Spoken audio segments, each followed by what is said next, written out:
Avant même de pénétrer en classe, de pouvoir enfin saluer des camarades qu'ils n'ont pas vus depuis plus de 2 mois et la longue pause estivale, il y a un passage obligé pour tous ces élèves dans cette école secondaire de la commune de Mukaza, à Bujumbura.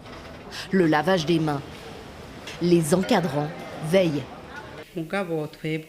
La peur de cette épidémie est bien là, mais on s'est préparé.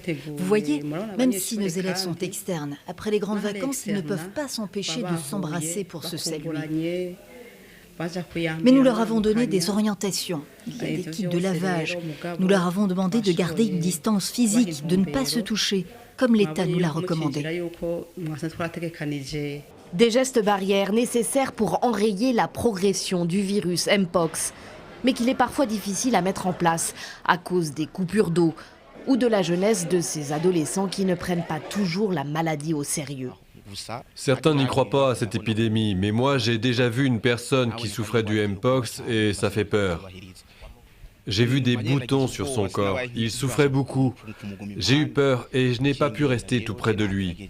Alors, dans ma classe, j'ai essayé de sensibiliser les autres en leur disant qu'il ne faut pas trop s'étreindre, qu'il faut respecter la distanciation physique.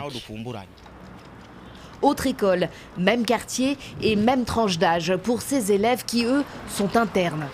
La promiscuité, l'intimité entre eux sont plus fortes.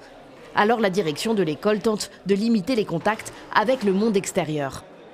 À l'internat, nous avons donné un message à ces élèves de ne pas se saluer. Il y a aussi d'autres mesures qui ont été prises, comme quoi les matières scolaires s'achètent ici à l'école pour éviter les sorties, les vagabondages dans les quartiers. Début septembre, le gouvernement a appelé à une mobilisation nationale pour stopper la propagation de l'épidémie. Le premier cas de Mpox a été officiellement déclaré le 25 juillet au Burundi. À ce jour, plus de 550 personnes ont été contrôlées positives selon le ministère de la Santé. Aucun décès n'a été enregistré.